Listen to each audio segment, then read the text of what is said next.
जय सिया राम, राधे राधे। क्या जी, आज का विचार भारत विचार में सबसे पहले आपका हार्दिक स्वागत और अभिनंदन। द सुमित वीर शो में हमेशा की तरह मेरा जो ऑडियो विजुअल निवेदन है आपने देखना है। आपका निवेदन है जी, लाइक का, कमेंट का, शेयर का, सब्सक्राइब का, और फटाफट आप लाइक का बटन अभी दबाइए। जैसे आप ये देख रहे हैं, लाइक का बटन दबाइए, वो बहुत जरूरी है। आज के विषय पे आते हैं। आज का विषय है मोदी जी की चेतावनी, 1200 जिहादी अपहरण और काफी और भी समाचार है जिसपे हम भारत विचार में बात करेंगे। देखिए, बात हो रही है बांग्लादेश की, और बांग्लादेश में क्या अपडेट हो रहे हैं, क्या इंपॉर्टेंट डेवलपमेंट्स है, क्योंकि अभी राष्ट्रीय सुरक्षा के लिए बांग्लादेश से बड़ा मुद्दा हमारे पास कोई है नहीं साहब। देखिए, मोदी जी ने आज वो क्या नाम है उसका, मोहम्मद यूनिस, 84 साल का जो मैजिशियन है, नहीं मैजिशियन नहीं, अपने आप को जादूगर समझता है, क्योंकि इस आदमी ने कभी क्लर्क की नौकरी नहीं की सरकार में, और ये आदमी है कि ये अब जो इलेक्टेड गवर्नमेंट है उससे अच्छा शासन प्रशासन चलाएगा, ऐसा मोहम्मद यूनिस और उसके सपोर्टरों का मानना है। क्योंकि इंटरिम गवर्नमेंट का ये हेड, आप जानते हैं, नोबेल लॉरिएट है, जिससे कोई ज्यादा फर्क नहीं पड़ता। मतलब we are not impress by being a Nobel laureate और नॉट, वो फर्क नहीं है। बट हाँ, आज मोदी जी ने उन्हें एक ट्वीट किया और उन्हें एक बधाई दी। 2-2.5 लाइन का ट्वीट था, और साथ में ही उसी ट्वीट में लिख दिया, देखो भैया, ये जो हिंदुओं की साथ जो परिस्थिति वहां बांग्लादेश में हो रही है, इस पे हमारी नजर है और हम इसको लेके बड़े सीरियस हैं। अब जब ये ट्वीट उसके पास गया होगा तो उसके पैरों के नीचे जमीन निकल गई। अब आप पूछेंगे क्यों? देखिए, हिंदुओं के साथ शोषण प्रताड़न हो रहे हैं तो सब जानते हैं। अब मोहम्मद यूनिस को क्यों डर लगेगा? मोहम्मद यूनिस को जनाब इसलिए डर लगेगा कि उससे ये लग रहा है कि India can use this as excuse और ए लेवरेज एक्ट। क्योंकि भारत ने पहले भी एक्ट किया। देखिए, भारत ने पहले क्यों एक्ट किया? वहां मुसलमान हो या जो बंगाली थे वहां पे बांग्लादेशी, उन बेचारों के खिलाफ पाकिस्तान आर्मी ने नरसंहार कर रखा था, और वो नरसंहार एक सीमा के आगे गया तो भारत ने एक्ट कर लिया। और हमें पता है कि वहां क्या हो रहा है। देखिए, अभी परिस्थिति ये है, कल खालिदा जिया से व्हील चेयर पे बैठ के स्टेटमेंट पढ़वाया गया। अगर आप वो स्टेटमेंट देखें, उनकी हालत देखें, तो वो खड़े होने लायक नहीं है। उनके बेटे को, जो लंदन में रहता है, उनके बेटे को बांग्लादेश आने की इजाजत नहीं दी जा रही। He is denied permission to enter Bangladesh. क्यों? उन्हें लगता है वो सेंटर स्टेज ले लेगा। सारे जमातियों को एक एक करके जेलों से छोड़ा जा रहा है। जो जमात इस्लामी इलीगल थी उस पर बैन हटा दिया साहब। इतना ही नहीं, वहां पे अभी क्या लग रहा है, देखिए, शुरू तो ये चाइना ने कराया था पाकिस्तान की मदद से। चाइना ने पैसे लगाए थे, पाकिस्तान ने मदद किया था, सीआईए ने हाथ बटाया था। साथ ही हाथ बटाना, हम भी तेरे साथ चलेंगे। पर ये धीरे धीरे क्या हुआ, ये एक इस्लामिस्ट मूवमेंट बन गया। ये Islamist take over of Bangladesh है। आज पहली बार मैं आपसे ये कहूंगा, आई एग्री विद यूनिस, जब उसने कहा कि एक और ट्रांसफॉर्मेशन है, एक और लिबरेशन। हाँ, लिबरेशन है। एक सेकुलर इस्लामिस्ट कंट्री से एक 100% जिहादी इस्लामिस्ट कंट्री का लिबरेशन है। पाकिस्तान इन मेकिंग का लिबरेशन है। वेस्ट पाकिस्तान रे बनने का लिबरेशन है। और एक डेवलपिंग कंट्री से एक बदनुमा कंट्री, धरती पे बोझ बनने का लिबरेशन जरूर है। तो ये जो यूनिस है, ये गलत नहीं कह रहा। अब देखिए, यूनिस सत्ता पे, तो मोदी जी को तो बोलना पड़ेगा, पर साथ में मोदी जी ने बोल दिया, भैया ये हिंदुओं वाला मसला बड़ा पेचीदा है।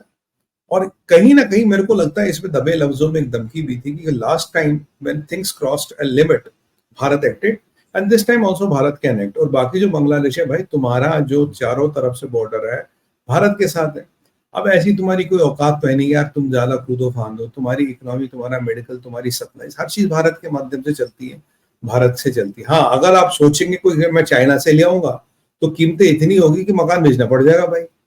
तो चाइना से लाना वायबल नहीं है। ऐसी गलतियां बहुत लोग सोच चुके हैं।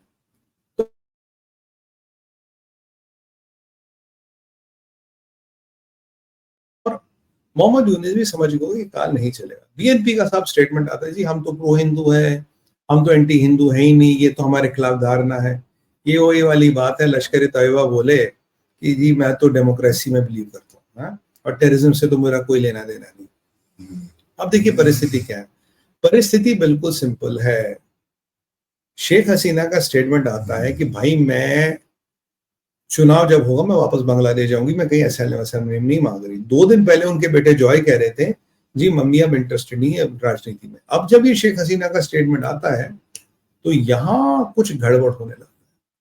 अब गड़बड़ क्या है, जैसे शेख हसीना का स्टेटमेंट आए कि ये कह रहे जी फिलहाल इलेक्शन नहीं होगा, अब हम इंटरनल सुधार करेंगे, इंटरनल चीजों को बदल रहे। आप समझ रहे इसका मतलब क्या? इसका मतलब है टिल परपेचुइटी इन, ये जो इंटरिम गवर्नमेंट है, जो अमेरिका का पट्टा है यूनिस, जो क्लिंटन फाउंडेशन की पैदावार है यूनिस, और जो ओबामा का भाई है यूनिस। देखिए, ओबामा और यूनिस तो एक ही धर्म में विश्वास रखते हैं ना at the end of the day. ये जो धर्म वाला यूनिस, तो इसको इन्होंने एक मोहरा बना के रखा और अपनी सत्ता चला। अब यहाँ जो समाचार है कि वो ये कि हम चीजों को सुधारेंगे, मतलब कब क्या होगा कुछ नहीं पता। फिलहाल सरकारी कर्मचारी दफ्तर नहीं जा रहे हैं, कोई ड्यूटी पे नहीं जा रहा, ना ही उनको कोई बुला रहा है। क्यों? अब हम एक रिवैम्प करें, इसे कहते हैं हार्ड बूट करेंगे, सिस्टम को फॉर्मेट करेंगे। वहां परिस्थिति हो रही है खराब। और मैं आपको बॉर्डरों की बात बताऊंगा। ऐसे में जो बेचारा हिंदू है वो शोषण प्रताड़न का केंद्र बन रहा है। देखिए, कश्मीर हो तो वहां भी यही हुआ। और आजकल हिंदुओं को ये कहा जा रहा, भाई तू पैसे ले ले और मकान छोड़ दे। मतलब मान लीजिए मेरा मकान 1 करोड़ का, ले 5 लाख यहाँ साइन करो, निकल जा। ऐसा हो रहा है कश्मीर में भी, बिल्कुल एग्जैक्टली ऐसा। और नहीं तो मकान जला देंगे, नहीं तो मकान पे लूट देंगे, तेरी दुकान लूट देंगे। चल 1/5 पे, 1/10 पे, 1/20 पे पैसे ले ले, साइन कर ले, निकल जा बेटा, तेरे हिस्से तो ऐसे कुछ नहीं आना, या तो बेटा इस्लाम कबूल कर। तो स्थिति भयंकर है। और देखिए, 1971 में जो हमारे राष्ट्रीय इंटरेस्ट में था, हमने किया और एक्ट किया, बहुत अच्छी बात की। अब 2024 में, 2024 में क्या वो निर्णय ले पाएंगे, ये भी एक समझने का विषय होगा। हिस्ट्री हमें नोट करेगी कि हमने 2024 में निर्णय लिया। क्योंकि जब तक हम हिंदुओं की औकात खुद नहीं बढ़ाएंगे, हिंदू की औकात बढ़ाने वाला कोई बाहर से नहीं आने वाला, ये आप समझिए। अब ये सारा प्रकरण हो रहा था, तो मैंने जो सुना, जो मेरे सूत्र कह रहे हैं, इस मोदी जी के स्टेटमेंट के बाद बांग्लादेश की आर्मी में थोड़ा डर पैदा। डर क्यों पैदा हो गया? कि भारत ने हर बॉर्डर जो हमारा 4 स्टेटों का लगता है बांग्लादेश के साथ, 4000 किलोमीटर का, उसमें हमने रिएनफोर्समेंट्स बढ़ानी, उसमें हमने ज्यादा से ज्यादा सिपाही और ज्यादा से ज्यादा असला बारूद, जो व्हाटएवर जो हमें डिप्लॉय करना था, कर लिया। वहां स्थिति कुछ और है। वहां स्थिति क्या है मैं आपको बताऊंगा। ये बीएनपी का स्टेटमेंट, हम प्रो हिंदू है, ये सब बकवास है। इंडस्ट्रियल स्केल पे हिंदुओं का शोषण हो रहा जनाब, ये वहां की कहानी है। इतनी हालत खराब है। मेरे कुछ सूत्र है जो मुसलमान भी हैं, वो भी, मैंने कहा भाई क्या हाल है? कह रहा सुमित भाई पता नहीं, अभी तो ठीक है, कल हम मिले ना मिले आपको, टॉकिंग टू लास्ट टाइम। ये अवामी लीग वाले बेचारे हैं, इनको भी प्रताड़ित किया जा रहा है। हिंदू तो बेचारा गिनती में नहीं आता, हिंदू को तो भूल जाओ भाई। तो वहां जो क्या है वो इस्लामी तवफ़ुज़ मूवमेंट, जो एक रेडिकल ऑर्गेनाइजेशन थी, जो which was made for Islamization of Islam, तवाफ़ुज़, I don't know what to say in English, sorry in Urdu, Tahaffuz movement जो उसको बनाया गया था इस्लामाइजेशन ऑफ बांग्लादेश के लिए, उसका सरगना ही कहूंगा, चीफ तो नहीं कहूंगा, उसका चीफ है political adviser to Mohammad Yunus. अब आप खुद सोचिए किस तरह की खिचड़ी बन रही है वहां पे जो सेकुलर मुसलमान है, जो अवामी लीग वाला मुसलमान है, उसकी भी जान पे बनाई है जनाब। इन्होंने, सुनने में आया, करीब एक लिस्ट बनाई है, लिस्ट बना के जारी करी गई है। ये लोग प्रो इंडिया है, इनके साथ जो करना करो। लाइसेंस टू किल दिया गया, लाइसेंस टू किल बांटा जा रहा है। स्थिति अच्छी नहीं है। और जो बॉर्डरों पे बात करें तो हिंदू हजारों में नहीं, लाखों की संख्या में बॉर्डरों तक पहुंच गए। अब कांटे की तारें उन्हें कब तक रोक पाएगी मुझे नहीं पता, वहां क्या होगा मुझे नहीं पता। तो मतलब जो 1971 वाली परिस्थिति है, लगभग वैसी स्थिति थी, मुझे बनती नजर आ रही है। आज अमित शाह जी का वक्तव्य है, जी गवर्नमेंट का पैनल बना है जो बॉर्डर पे देखते हुए सिचुएशंस को देख रहा है।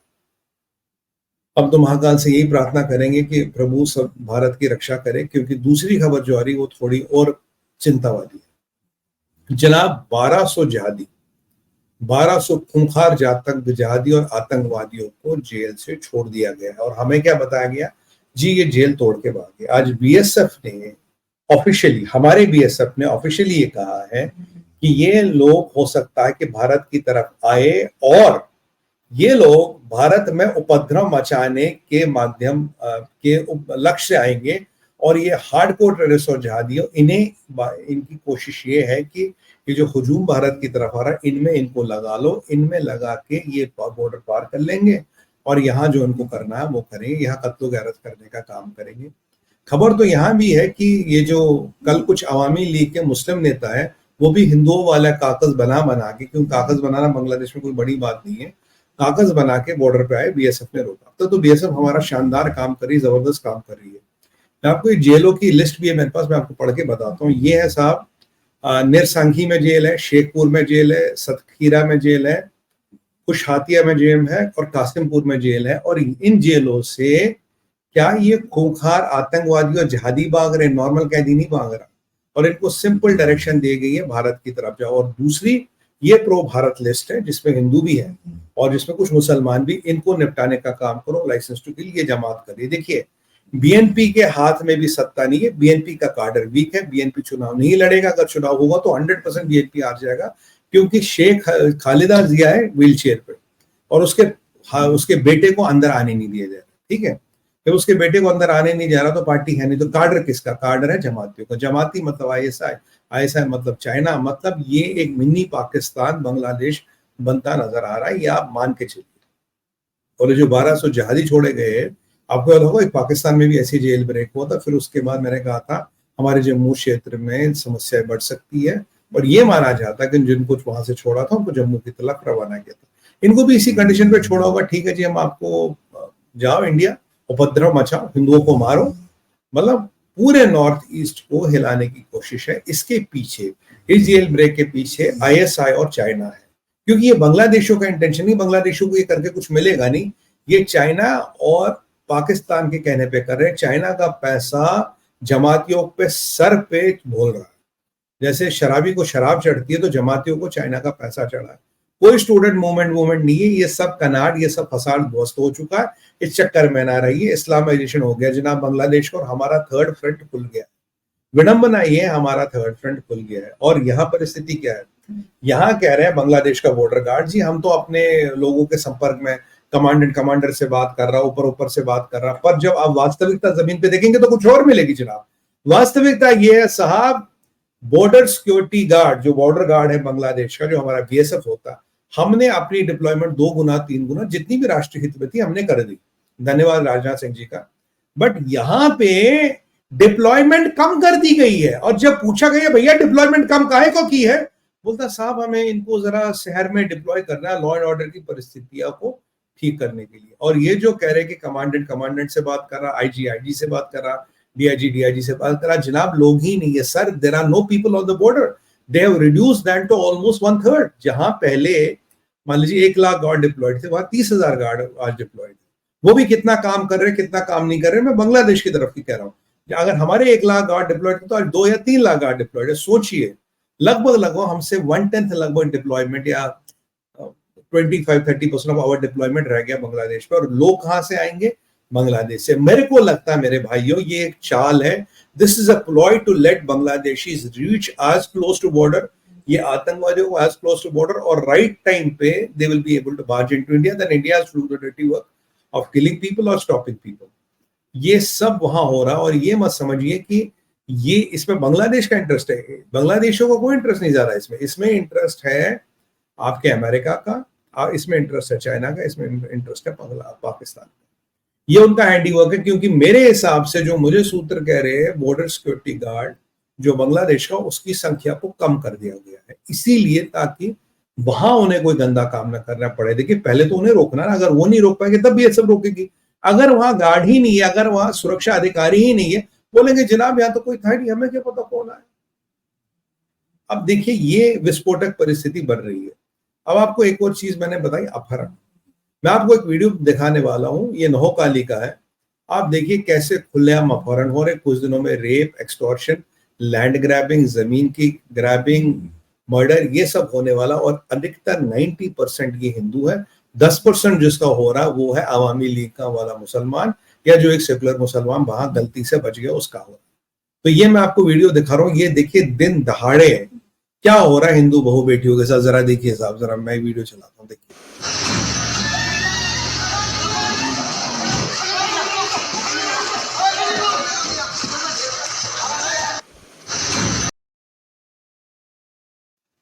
ये आपने देखा, किसी बेटी को पकड़ गए, हजूम है, वैन में डाला, ले गए, ये हो रहा है। देखिए पाकिस्तान में भी तो भाई यही होता है, पाकिस्तान में भी तो हिंदुओं की बेटियों को कन्वर्ट किया जाता। बांग्लादेश में क्या फर्क रहा? जब हम सालों से टीवी पे चिल्ला रहे बांग्लादेश एक नई समस्या बन रहा, जनाब कोई नहीं सुनता, नहीं सुन रहे, क्योंकि हमें तो लोगों के दिल जीतने हैं ना, हम तो लोगों के दिल जीतने की प्रतिस्पर्धा में लगे आजकल। कोई बात नहीं, ये देखिए ये हो रहा। आप खुद सोचिए, जिस बाप के सामने उसकी जवान बेटी को ऐसे उठाया जा रहा, खुलेआम 10-15 मुस्टंडे आते हैं, माँ बेटियों बहुओं को ले जाते, क्या कर लेगा? क्या कर लेगा बांग्लादेश का हिंदू? अब भी मैं कह रहा हूं, चिकन नेक को ब्रॉडन कर लीजिए, एक हिस्सा निकालिए अंदर हिंदुओं के लिए, वहां हिंदू रहेंगे, नीचे मुसलमान रहेंगे, उसे एक यूनियन टेरिटरी बनाना, बांग्लादेश का पार्ट रखना, वो अलग विषय है। पर अभी स्थिति विस्फोटक है। पर आज मैं खुश हूं क्योंकि मोदी जी ने दबे लफ्जों में चेतावनी तो दे दी, भाई हिंदुओं का नरसंहार देखा नहीं जाएगा, और पूरे भारत का हिंदू, पूरे विश्व का हिंदू मोदी जी के साथ है। मोदी जी वहां एक्शन लेंगे, हम खड़े हो जाएंगे साहब पीछे, बताओ हमें क्या करना, हम मर मिटने को भी तैयार है। देखिए अभी हिंदू को अपनी लाज, अपनी माताओं बहनों की लाज खुद बचानी पड़ेगी, वो बचाने नहीं आएगा। और अगर हमें मिलिट्री वाला विकल्प लेना है तो लेना पड़ेगा, क्योंकि ये जो भी प्रकरण हो रहा है चाइना पाकिस्तान के कहने पे एंटी भारती तो हो रहा है, इसमें कोई संशय नहीं है, इसमें there is no ambiguity in this is against India, facilitated against India. और अगर इनको नहीं रोका गया, एक दिन हमारे चिकन नेक पर नॉर्थ ईस्ट पे संकट के बादल मंडराएंगे। पर आज के इस वक्तव्य को देख के मेरी उम्मीद बनी है और मुझे लगता है कि इस पे एक्शन होगा। तो यही था संक्षिप्त में आज का विचार भारत विचार में। वीडियो बहुत है, पर वही है कि दिखा नहीं पाते, यूट्यूब की बड़ी लिमिटेशन है। अब जो मेरा आपसे निवेदन है, निवेदन तो सर ये है, ताकि आप भूल ना जाए और थोड़ा हमारा भी ध्यान रखें। और अब आप जानते हैं कि हम हमारा समय आ गया है कि हम आपसे आज्ञा चाहें आज के लिए। और दिन में भारत विचार में एक ही वीडियो आता है, और हम आपको 5-5, 10-10 वीडियो बना के नहीं पोर करेंगे। कुछ इंपॉर्टेंट होगा तो उस दिन लाइव आ जाएंगे, अन्यथा एक वीडियो 10 से 15 मिनट।